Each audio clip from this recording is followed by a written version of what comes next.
Shalom jemaat yang dikasihi Tuhan.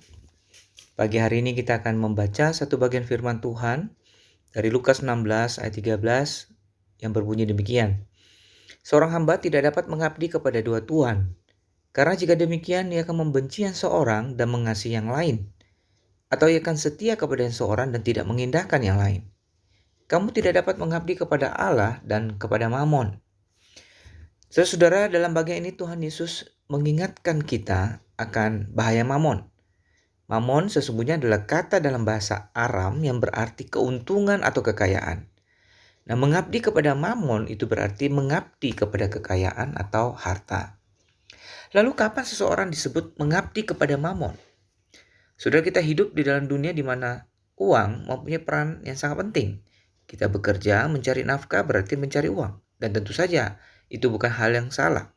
Tapi ketika seseorang memandang harta sedemikian tingginya sehingga dia meletakkan kepercayaannya, rasa amannya pada harta, maka ia sedang mengabdi kepada Mamon. Ketika seseorang bahkan menjadikan harta sebagai sumber kebahagiaannya, jaminan masa depannya, maka ia sedang mengabdi kepada Mamon.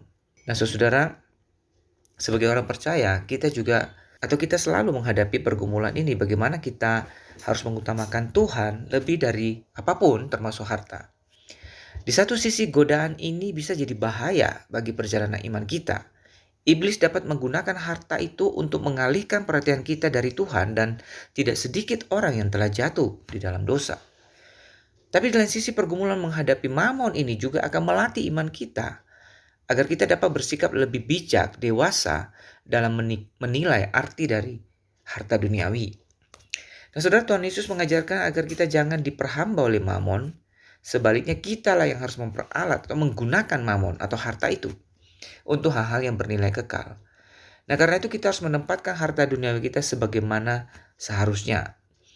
Satu hal yang harus kita pahami bahwa ketika Tuhan menyediakan berkat jasmani ataupun uang atau harta, itu dimaksudkan untuk mencukupkan kebutuhan kita dan bukan untuk memuaskan segala keinginan kita. Karena itu kita harus belajar mencukupkan diri dengan apa yang ada pada kita dengan hati bersyukur. Dan apapun yang Tuhan sudah berikan, Tuhan sudah sediakan, kita syukur sebagai kemurahan Tuhan. Jika Tuhan memberi berkat lebih, maka itu berarti kita harus menggunakannya dengan benar, dengan bijak. Ingat, harta dunia bersifat sementara. Tapi Tuhan mengajar kita untuk memakainya untuk memberi manfaat yang bernilai kekal bagi orang lain dan juga bagi diri kita.